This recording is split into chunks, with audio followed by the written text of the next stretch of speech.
Welcome to Free Science Fiction Stories. Today's story is actually a collection of some of my sci-fi horror tales. I hope you enjoyed today's video. Please like and subscribe for new stories. Thank you. Outrunning the Dark. The CNS Caron drifted in the abyss, its hull reflecting the distant glimmers of light that barely reached the Kuiper Belt.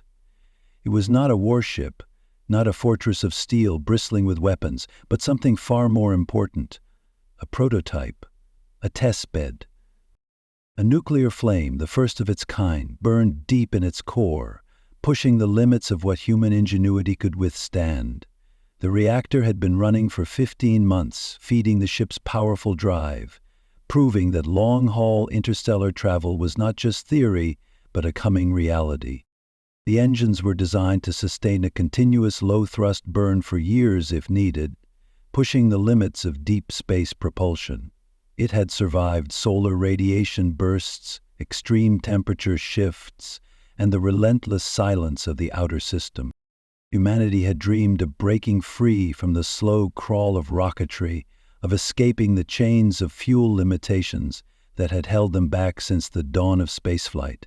The Caron was proof that a ship could carry real human explorers beyond Mars, past Jupiter, out into the true deep. The crew had signed up knowing they were pioneers, not fighters. Their battle was not with an enemy, but with physics, endurance, and the fragile limits of human survival. And they were tired. 15 months of isolation had stretched tempers thin, however. Jokes had faded, conversations dulled into routine. The same meals, the same schedules, the same empty reports. They were all trained and tested for this, but not all of them had anticipated how hard it would be to exist in the void. Some dreamed of home, some dreaded the long return trip. Then everything changed. Captain Vale leaned forward, eyes locked on the sensor feed. "Run it again," he ordered. Sienna Orlov, the ship's chief engineer, tapped the console, frustration creeping into her voice. "Already did. 3 times. It's not an error. Its trajectory is all wrong." The bridge of the Caron was eerily silent, save for the low hum of the reactor thrumming through the ship's frame. The sensor displays flickered, struggling to process what they were seeing. The object was massive. Far too massive. It had appeared as a gravitational anomaly first, a strange disturbance rippling through the Kuiper Belt, bending space in ways their instruments had trouble parsing. Then came the mass reading, something dense enough to register against Neptune's distant gravitational field. A rogue ice body, maybe? A dwarf planet? An old undiscovered moon kicked loose from Neptune's orbit? But then it moved. Not drifted, adjusted course.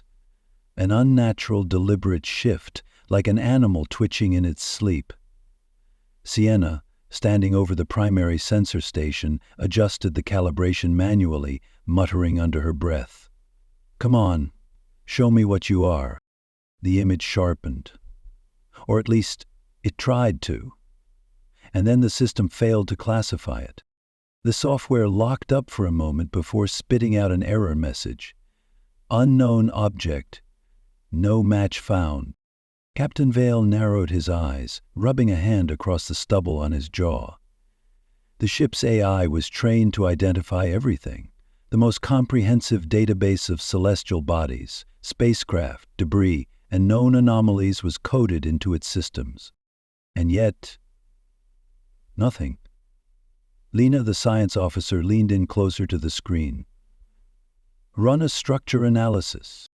Sienna had already started. The results froze her in place. The AI wasn't recognizing it because it wasn't built. The structure was asymmetrical, twisted, organic in a way that made no sense for a vessel. Not steel, not titanium, not composite materials. And no visible means of propulsion. This was something groaned.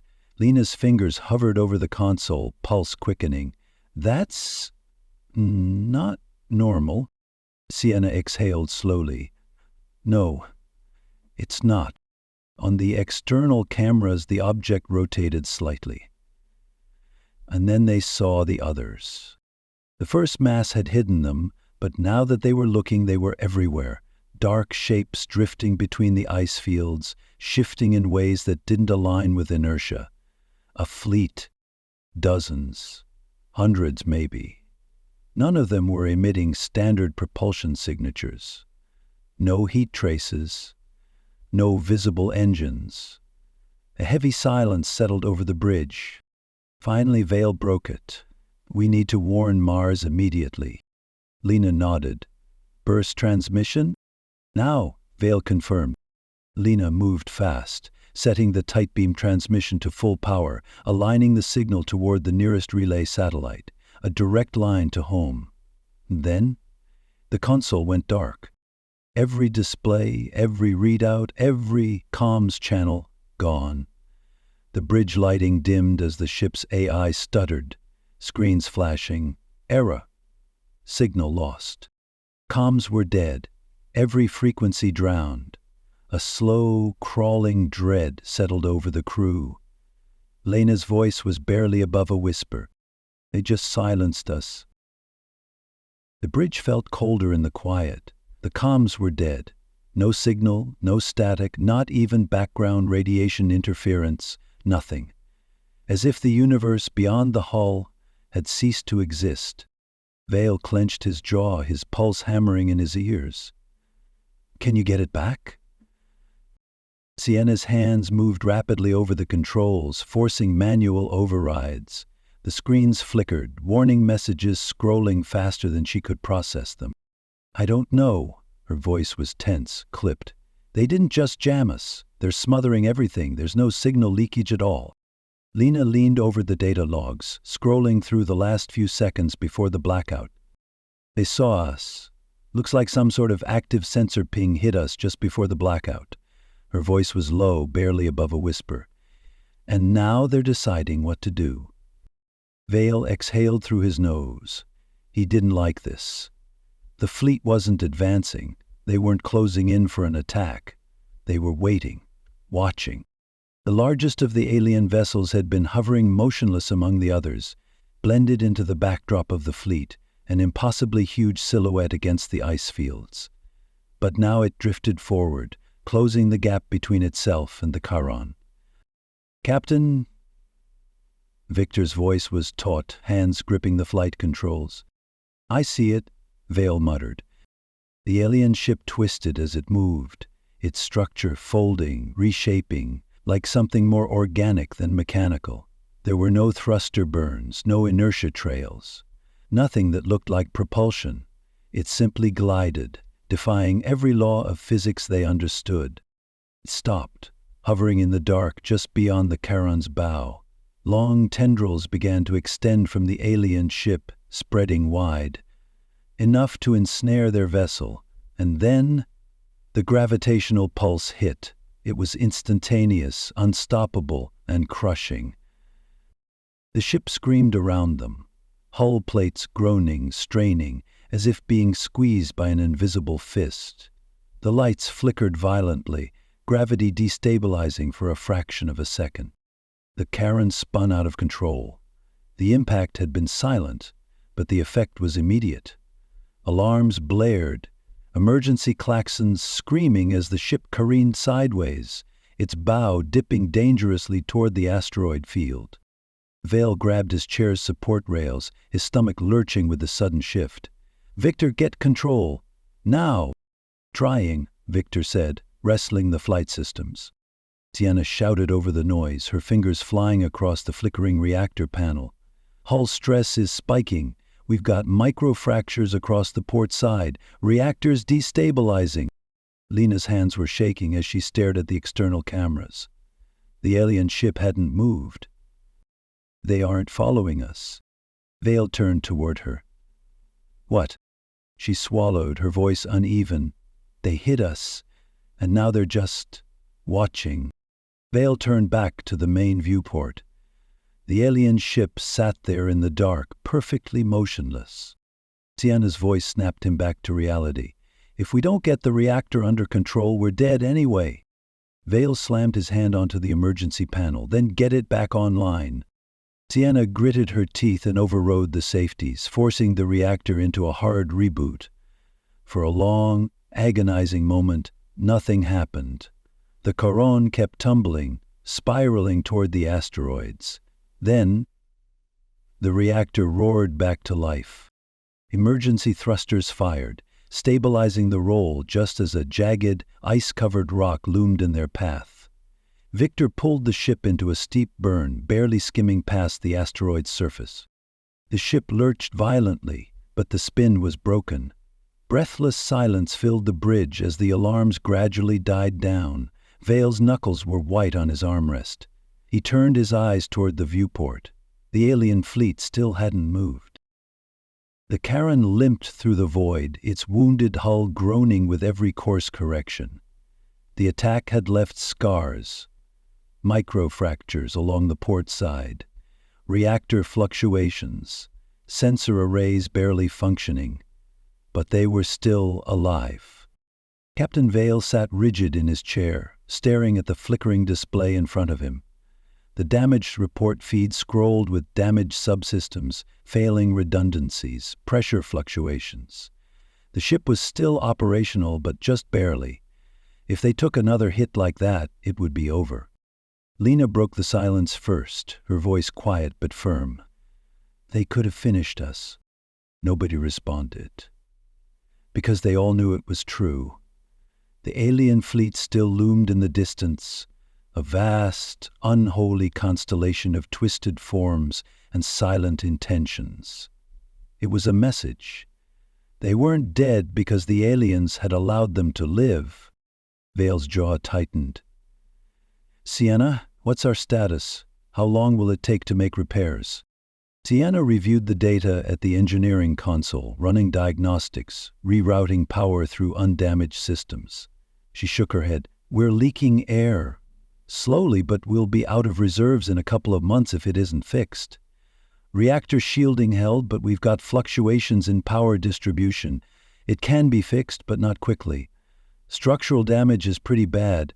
We won't be able to accelerate at anything close to maximum given the damage.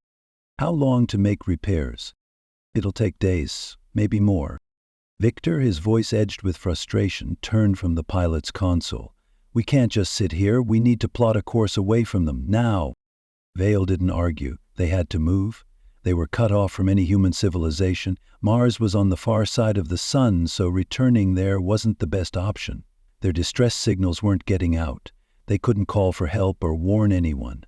The only way they would survive this was if they outran whatever field was jamming them. We need to figure out how big the jamming radius is, Captain Vale said. Any ideas? If we send out some drone probes far enough, we might be able to find the edge or see if the jamming weakens. Then we can make a calculation, Sienna suggested. A suffocating silence settled over the bridge. Finally, Vale took a breath, deep and measured, then nodded once. Plot the course, and get those probes ready to launch.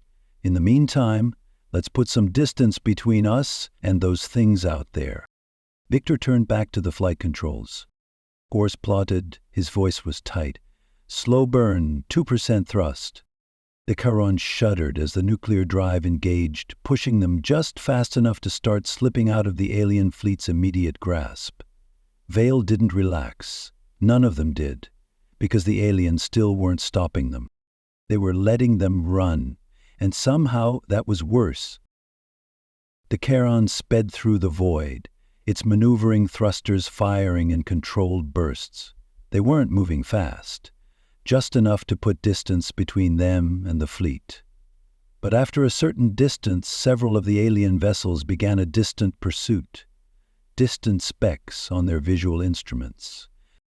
Every time Victor tweaked their trajectory, the fleet shifted in response. Not all of them, just enough, just the closest ones. They corrected their positioning with incomprehensible precision, never rushing, never overextending. They were following. Lena stared at the display, watching the enemy fleet adjust with each course correction, each thruster burn. The realization settled like ice in her veins. They're still watching us, she said, her voice hollow. Tina glanced up from the reactor controls. That doesn't make sense. Why don't they just finish us already? Vale exhaled slowly. We're the test. No one spoke. Victor broke the silence, his voice tight. How do you fight something that's studying you? Vale's grip on the armrest tightened. You don't. After several days, the probes returned from their mission. That meant they had to go a long way out, and that wasn't a good sign. It'll take us months to clear the jamming range. Lena exhaled, her fingers tightening against the console's edge. If we can't make proper repairs and increase our acceleration, it'll take too long. It won't give anyone enough time to prepare. We'll have to make repairs so we can increase our acceleration or we'll never make meaningful progress, Sienna said. The alarm hit suddenly. A warning klaxon screamed through the ship, red lights pulsing along the corridor walls. Sienna's hands flew to the console, reading the data flooding in from the lower decks. Hull breach, cargo bay. Lena's head snapped up. That's impossible. Nothing was close enough to attach. But something had. The breach wasn't explosive. There was no debris impact, no missile strike. Something had cut into them. Vale snapped into action. Sienna, lock down that section, now! The engineer's fingers danced over the security console, sealing bulkheads, locking the atmosphere containment. Emergency bulkheads are in place, she said. But something was already inside. The motion sensors lit up, multiple points, slow movement. And then the sensors went dark. Vale, Sienna, and Lena moved down the dimly lit corridors, weapons in hand. They weren't soldiers. The ship wasn't designed for war. But something was here, and they had to do something about it. The hallway was silent except for the low hum of emergency power cycling through the ship's systems. The bulkhead leading to the cargo hold was still sealed. But something had gotten in from the outside. They reached the door. Lena's pulse pounded against her skull as she checked the panel. Atmospheric readings? Stable. Temperature loss? No leaking air. But the lights inside the cargo bay were dead. Vale exchanged a look with the others, then stepped forward. He pressed the override. The bulkhead hissed open. Cold air rolled out. The cargo bay was pitch black. Lena flicked on her shoulder light. The beam cut through the dark, sweeping across the rows of equipment crates, tool racks, spare reactor shielding. Everything looked undisturbed. And then she saw the footprints. She froze. Bare depressions in the frost-covered floor plating. Not boots, not human. Three-pointed, her breath hitched. And then she realized one of the cargo crates was open. A sound broke the silence. Not a growl or a hiss, a whistle, low, coming from above. Lena's flashlight snapped upward. The creature was clinging to the ceiling. It moved before she could react, a blur of darkness, shifting limbs, gleaming carapace. Vale shouted. The thing dropped down on them.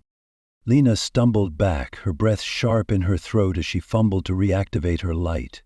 The emergency glow of the corridor behind them cast the cargo bay in faint, pulsing shadows.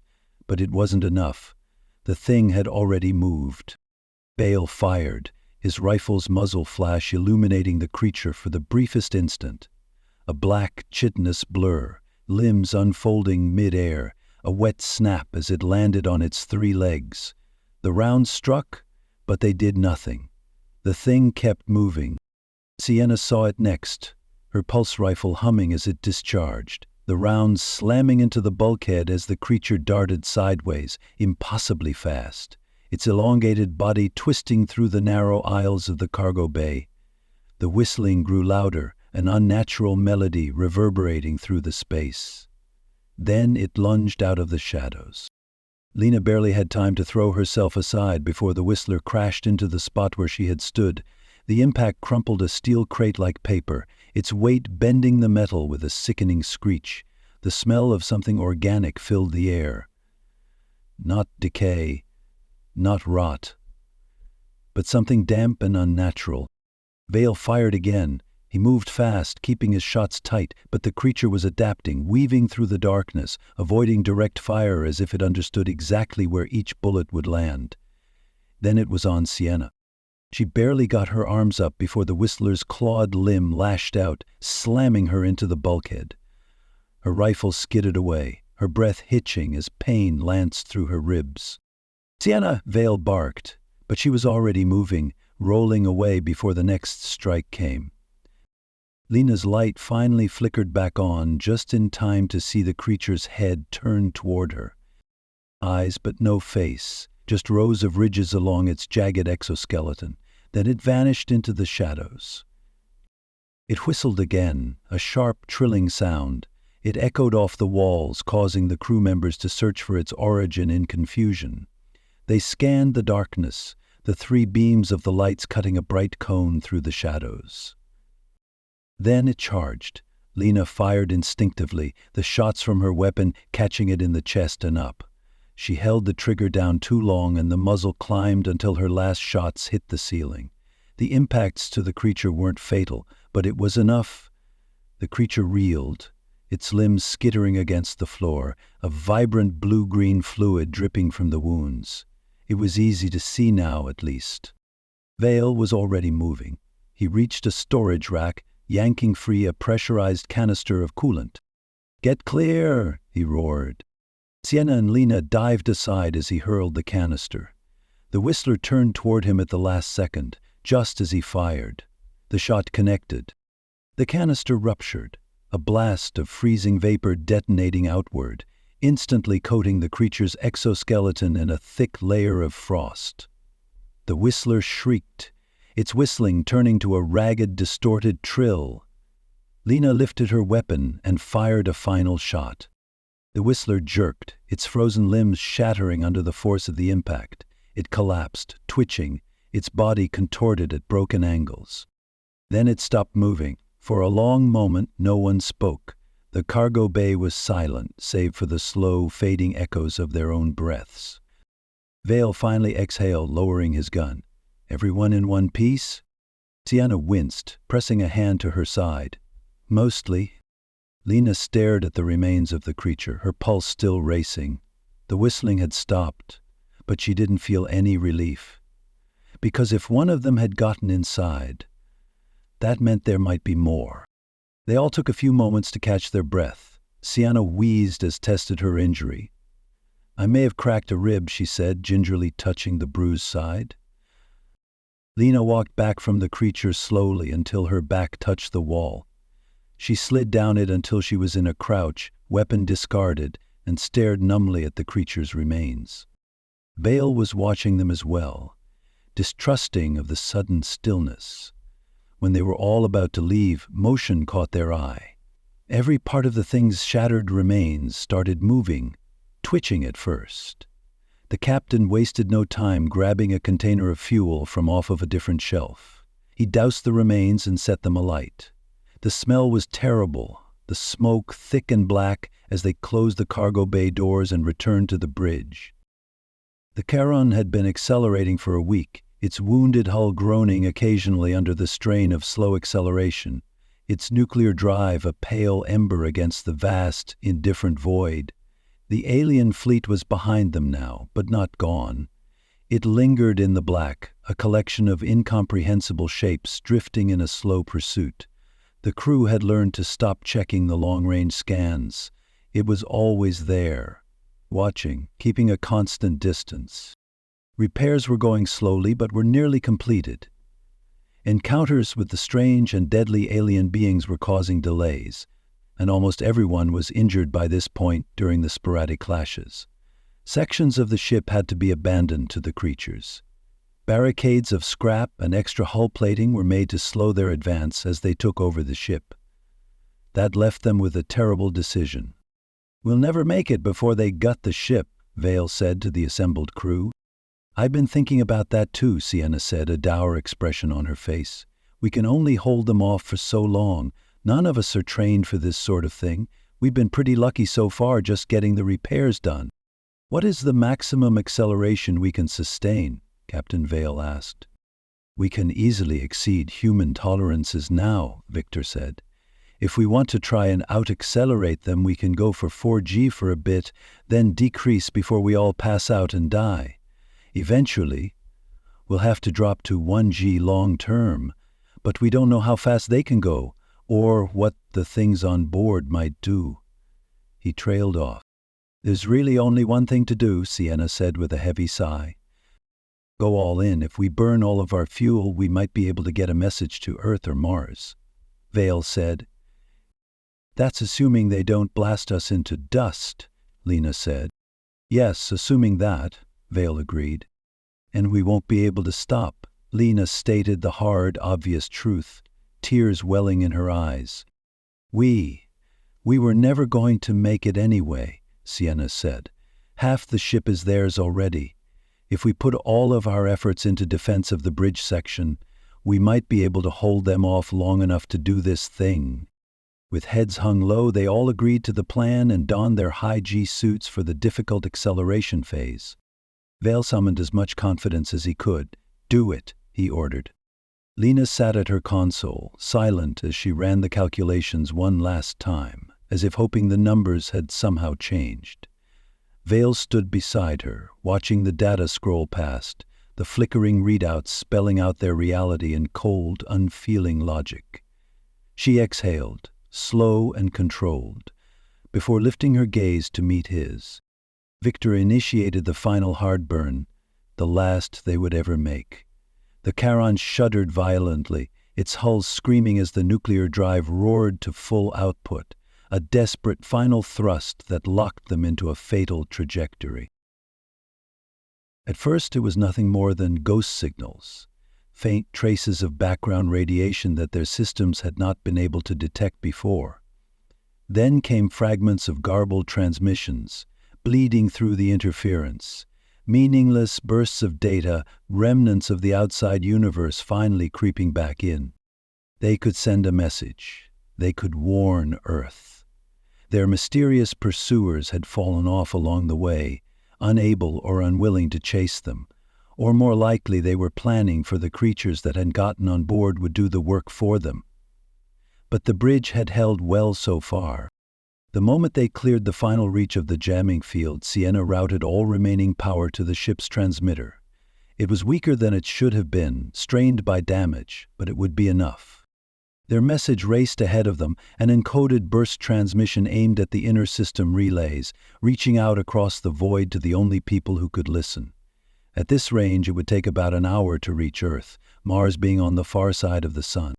The distress call had been received. Earth's defense satellites picked up their transmission, their message flooding into the network of relay stations that had been blind to them for so long. Everything was in it, every detail of the fleet, every encounter, every tactical assessment of the enemy's movements, every second of recorded footage. The AI compiled the final system logs, packaging them in a streamlined broadcast, ensuring that even if the crew never saw the end of their journey, the truth would. Earth had one final request to ask of the crew. There was nothing left to do now, no more calculations, no last-minute maneuvers, no desperate attempts to slow down.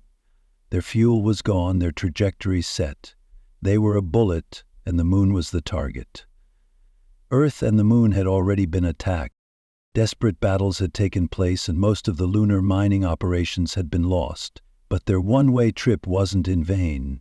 Humanity was unaware of the alien fleet the Caron had found, and were making what preparations they could to meet the threat. The dark side of the moon had become a vast base for the enemy that had come to be known as the Whistlers. Video from drones had been sent in Earth's return message detailing the enormous structure, and the Caron had just enough thrust left to do something about it. They watched the dead gray surface of the moon grow larger in the viewport. The emergency lighting flickered, barely holding together on the last reserves of the reactor. "Impact in 60 seconds, the AI announced. Vale exhaled slowly, staring at the viewport. There was a strange, surreal beauty in it all. The vast, unfeeling blackness behind them, the lifeless moon ahead, the way the light from the distant sun cast sharp, crisp shadows across its craters. It should have been peaceful. It wasn't. Lena sat rigid at her station, hands resting on the console, her knuckles white. She wasn't looking at the moon. She was staring at the readout of their final transmission, watching the logs cycle through. Their last message to Earth, a final, tearful farewell. The transmission had gone through. Someone would hear them. She blinked, glancing toward Vale. Think they'll do anything with what we sent? Vale didn't look at her. His eyes were still on the moon. They don't have a choice. Behind them, Victor let out a quiet, bitter chuckle. Unless they do what governments always do, deny it, debate it, decide too late. No one responded. Because it was possible. Because they would never know. Sienna, strapped into her seat across from them, was breathing too fast, eyes unfocused, as if her mind couldn't quite accept what was happening. Vale could see her lips moving, counting down silently, anticipating the moment of impact before the AI could say it for her. 30 seconds. Vale finally turned away from the viewport. Sienna, look at me. She blinked hard, like snapping out of a trance, her eyes locking onto his. I'm here. No regrets? She laughed, but it was shaky, humorless. Would it make a difference? No. She took a slow breath, nodding once, steadying herself. The screams of the whistlers on the other side of the door rose to a deafening pitch. They were almost through. Not that it mattered now. 15 seconds. The AI's voice was calm, detached, oblivious to the fact that these would be its final words. Lena gripped the straps of her harness so tightly her hands ached. She wanted to close her eyes. She didn't. Victor exhaled, shaking his head. We should have been explorers. Sienna's lips twitched. We were. The moon filled the viewport now, the details of its surface razor-sharp. Craters, ridges, the jagged scars of meteorite impacts from millennia past. And then, something else. The Whistler base. It was buried beneath the dust, almost invisible from orbit, but now that they were this close, they could see it. A wound in the regolith, impossibly dark, something that did not belong. Vast tendrils reached out, opening a maw, its interior glowing that sickly blue-green, so much like the first ship they had encountered. A structure, a nest.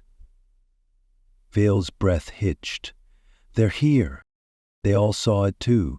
The whistlers were already entrenched. The ship's failing sensors screamed warnings that no one cared about anymore. They were seconds away. Lena closed her eyes. Victor let out one last, shaking breath. Sienna, unable to stop herself, whispered, Do you think they'll remember us? Vale didn't answer. The Caron hit. A shock wave ripped through the surface. An impact so violent it ruptured the ground for kilometers, shattering rock, flattening everything in its path. A new crater had been born. The force of the impact sent tremors racing through the moon's crust, seismic waves traveling around the entire surface, converging on the opposite side. The dust cloud would linger for weeks, maybe months, a thin shroud of ash spreading into orbit, scattering light in ways that future observers would struggle to explain, a blue-green trail from the vaporized whistlers. But the Caron and her crew would be remembered for a long time. Enjoy this story? Subscribe to Free Science Fiction Stories for daily sci-fi adventures.